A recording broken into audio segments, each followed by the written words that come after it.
Nous sommes le 1er novembre, nous sommes jeudi, le temps est clair, le ciel est bon. J'ai deux amis qui sont aussi mes amoureux et je suis en présence de Guillaume Ménèche. Bonjour Guillaume. Bonjour Gaspard, comment ça va aujourd'hui? Bah écoute, ça va plutôt mal puisque nous sommes le 1er novembre. C'est vraiment la période de merde, celle que j'aime appeler la période de merde, la période post-Halloween. Déjà la soirée dernière était vraiment une soirée que je hais.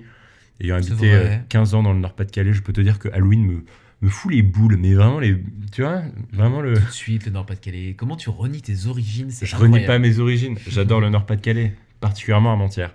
Mais je peux te dire que 15 ans là-bas, sous la flotte, avec Halloween et des citrouilles et du orange et les bannières Jiffy que tu achètes avec des petites araignées, les petits trucs, les petites merdes, oui. Jiffy, des idées de génie. Ah bah justement, pas cette fois-ci. Bonjour à tous. Et bienvenue sur le point G. 1, 2, 3, 4. Ah, le point G. Que le point G. Le point d'oreille. On va parler du point G ce matin, on en entend beaucoup parler. On sait jamais trop ce que ça veut dire. Alors, G. G. Guillaume Ménèche. Guillaume Ménèche. Gaspard G. Avec Gaspard G. Vous écoutez le point G. C'est de la poudre de perlimpinpin.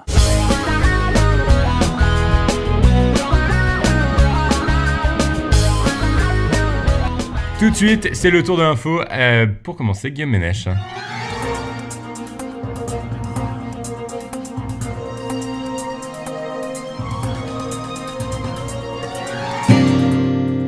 J'avais envie de faire un peu de guitare. C'est très mauvais, c'est très mauvais.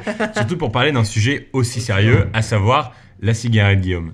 Alors, j'ai envie de te dire un truc, Gaspard. Il y a 5 jours, je me suis réveillé Ouais, et je me suis dit, Guillaume, aujourd'hui, tu ne fumes plus. c'est pas vrai. Et donc, ce qui s'est passé, en fait, pour être tout à fait exact, je vais te raconter l'histoire. La veille au soir, j'avais beaucoup fumé, je suis sorti, j'ai bu un verre avec ma copine et tout. Et je me suis dit, vas-y, j'en ai marre de monter les escaliers. Je monte 30-40 marches d'une station de métro et je souffle comme un bœuf. J'ai 18 ans. C'est vrai qu'il est très mauvais en sport. Qu'est-ce que Guillaume. sera... Non mais, qu'est-ce que Ah, ce c'est sera pas le sujet, pardon. Je suis désolé. Merde, regarde ta casquette de baseball là.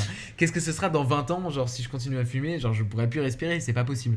Tu sais que je me suis dit, non, allez, Guillaume, tu penses à ta santé. Avant tout, tu penses à ton porte-monnaie aussi, tu t'arrêtes de fumer. Donc sur ce, ça fait aujourd'hui... Donc tu télécharges une application à 1,99 qui te fait perdre encore de l'argent. Je t'assure que j'ai acheté. Non, j'ai téléchargé. Une application gratuite. gratuite. Avec un abonnement quand même. Hein. Ouais, mais que j'ai pas pris. Et qui te permet en fait de gérer, de voir où en est ta consommation et ton arrêt du tabac. Et donc maintenant tu sais combien de Et cigarettes donc tu économises. sur ce, j'ai évité de consommer en 5 jours et demi près de 70 cigarettes. J'ai économisé 25 €. Enfin bref, voilà. Moi je suis très content. Et tu l'as dit toi-même, tu sais ce qu'il y a le 1er novembre? C'est la fête des morts. Mais non, c'est surtout ouais, aussi. Et pour fêter les morts, c'est le mois sans tabac.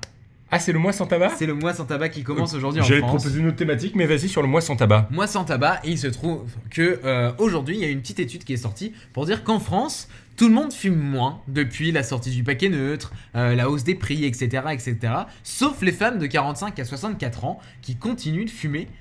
Alors c'est quand même assez dingue. Le mois de sans tabac commence, et moi j'ai envie de passer un petit message, quand même, parce qu'il faut le dire, fumer. Moi-même, j'aime ça. Oui. J'aime fumer une clope, ça me procure du plaisir et je suis content. Mais c'est aussi dangereux. Alors j'ai un message à adresser à quelqu'un qui écoutera ce podcast. C'est ta maman. Maman, tu fais partie des femmes qui ont entre 45 et 64 ans. Plutôt près de 45, je te le rassure.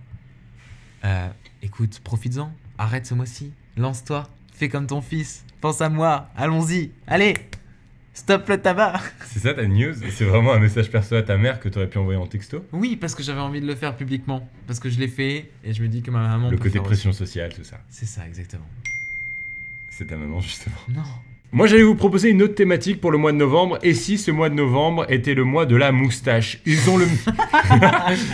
Alors, À l'occasion du film de Queen, Freddie Mercury, pas du tout. Ils ont le même logo que Golden Moustache, mais c'est une initiative tout autre pour laquelle milite Movember, que de vous faire rire. Movember, ou Movembre en français, est un événement annuel organisé par la fondation du même nom. Chaque mois de novembre, les hommes du monde entier sont invités à se laisser pousser la moustache dans le but de sensibiliser l'opinion publique et de lever des fonds pour la recherche dans les maladies masculines telles que le cancer de la prostate. Le cancer de la prostate, Guillaume, tu en parles souvent avec tes potes ? Très peu. Voilà, c'était la réponse. Très peu. Et pour autant, c'est un cancer qui touche de plus en plus d'hommes, de plus en plus jeunes. Ainsi, pour sensibiliser les jeunes... Jean-Pierre Pernaut, notamment. Cancer de la prostate, Ouais, PP je viens de l'avoir, JPP? JPP. Bon bah on l'embrasse Jean-Pierre Pernaut.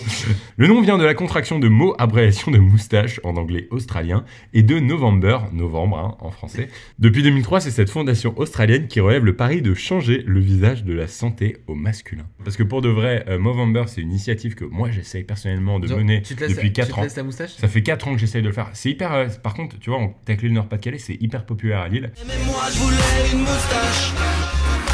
Qui se souvient de ça parmi les fans de la première heure de la chaîne Gaspard G? Bien moi personnellement, puisque c'est une critique de Moustache, une musique qui a été un plagiat de Stromae, qui a été vivement critiqué. Ils ont présenté ça à l'Eurovision, les mecs, c'était un plagiat total, ils sont arrivés, mais ils sont une place de merde en plus. Enfin bref. En parlant de moustache, moi j'ai envie de vous parler de l'Allemagne. Je trouvais que c'était une bonne transition. Il se trouve que Google cherche à s'installer à Berlin depuis pas mal de temps. Ils ont essayé d'avoir des nouveaux locaux comme ils ont pu faire à Londres en plein centre, à Paris en plein centre, à Montréal en plein aussi centre. En plein centre. Là, ils ont c'est magnifique. Big up la rue Sainte-Catherine.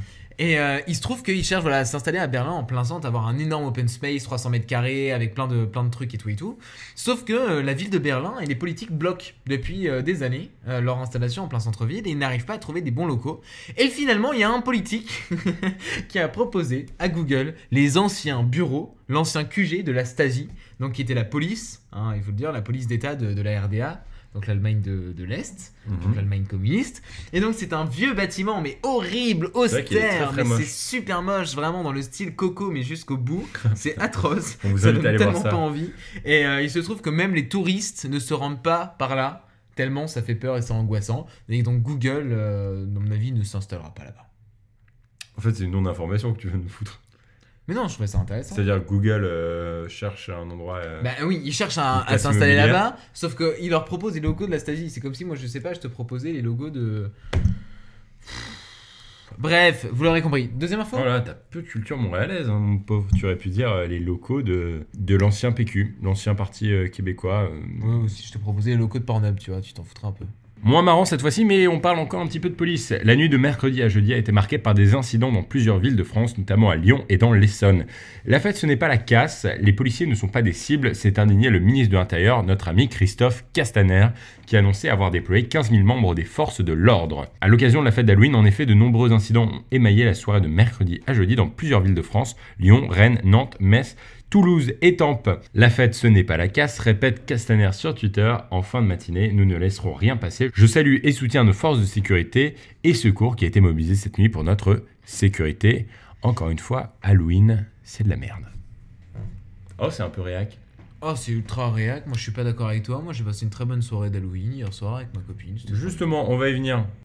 C'est l'heure du super, méga, giga. Super méga coup de cœur.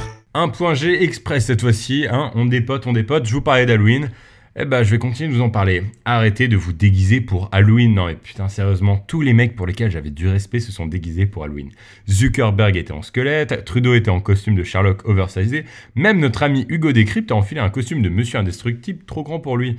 Non vraiment les mecs, on arrête les conneries, je parle même pas de Bénèche qui s'est foutu 3 coups de pinceau Jiffy sur le visage pour se travestir en arlequin mal baisé. Vraiment ça n'avait aucun sens cette fête. Ok d'accord, peut-être que je surréagis un peu, peut-être que je suis un vieux con réac qui déteste les fêtes commerciales qui poussent tous les grands magasins canadiens et français à se repeindre en orange et en noir et à foutre des citrouilles sur leur perron. Mais qu'une chose à dire, heureusement, Halloween c'est terminé. Et merde, dans les débuts novembre, ils vont commencer à passer la compile des meilleurs tubes de Noël de Sinatra dans tous les Starbucks de la région, vivement le 1er janvier. Oh là là, mais qu'il est vieux dans sa tête. Super méga gros coup de gueule. Non mais... Super méga coup de cœur. Guillaume Ménage, c'est à toi. T'es insupportable. Vraiment, tu mériterais des claques, quoi. Tu vois, genre, réac. Mais ce mec est réac. Je suis de mauvaise humeur ce matin. Ah, c'est fou ça. Mais c'était super sympa. C'est sympa, Halloween, c'est marrant. On s'en fout de se déguiser, d'aller chercher des bonbons. Ça fait plaisir aux enfants, ça fait plaisir à plein de gens. Est-ce que c'est ton super méga gros coup de cœur ? Non. Donc me prends pas sur ton temps de parole, s'il te plaît, pour passer des idées fascistes. Fasciste, non. Alors moi, j'ai envie de vous parler de Florence Foresti, qui a interdit les téléphones portables dans ses spectacles. C'est pas vrai. Et si. Super marrant. J'ai vu son Je trouve spectacle que- en plus, Foresti Bercy. Alors bah tu vois, il y a Jack White en janvier qui l'avait interdit aussi. En fait, c'est Florence Foresti là qui est une des premières en France à le faire en interdisant le téléphone, donc qui sera mis sous scellé individuel à l'entrée de la salle jusqu'à la sortie pour éviter les enregistrements pirates et assurer le lien avec les spectateurs. Florence Foresti sera ainsi la première artiste française à déployer le système américain Yonder pour son retour imminent sur scène à Paris en tournée avec son spectacle Épilogue. Donc c'est assez cool moi je trouve, parce qu'en vérité on retrouve toujours des trucs sur internet qui fuitent de partout, et ce n'est pas respecter les artistes, puisque les artistes sont rémunérés grâce aux personnes qui viennent les voir sur scène, et moi je trouve ça plutôt bien pour le coup. C'est marrant parce que la semaine dernière, quand même, tu nous disais que les Ouais. adolescents de 18 piges n'étaient pas Bien capables sûr. de se réguler eux-mêmes. Bien sûr. Si des adultes, des gens, parce qu'elles visent quoi? Elles visent la Ouais, mais ménagère, là on vise sont le pas droit d'auteur. capables de se réguler eux-mêmes. Oui, mais Là, tu c'est l'as le bien droit dit, c'est d'auteur, pour, là, c'est pour c'est reconnecter, artistique. c'est pour reconnecter l'artiste avec le public. Non. Là, c'est pour reconnecter l'artiste avec le public, Mais bien enfin, sûr. il y a Parce que personne, quand qui va enregistrer du Foresti sur son téléphone portable et qui, enfin, mais qui te diffusait sur internet, tu rigoles ou quoi? mais je vais c'est pas les comme regarder, films. je vais Mais pas bien les sûr que mater. si, mais moi je vais- l'ai fait tellement de fois. Je vais pas aller mater du Foresti enregistré sur un iPhone 5. Mais moi aussi. Genre quand tu vas sur YouTube et que tu mets spectacle de Gad Elmaleh, t'as 50% de chance que ce soit des enregistrements pirates. Et t'es là en mode Gad Elmaleh, est-ce qu'il est rémunéré à chaque fois que t'as un mec qui fait 1 million de vues sur YouTube sur sa vidéo? Non.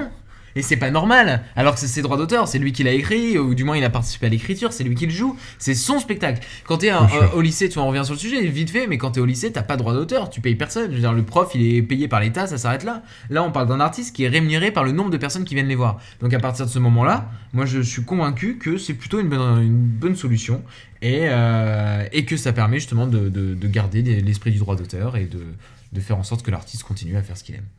Voilà, salut Foresti. Bisous Flo. Non mais attends, c'est déjà fini là. On vous souhaite une bonne fin d'après-midi, nous on va aller boire une bière. Salut. Ah ciao, bonsoir et à la semaine prochaine.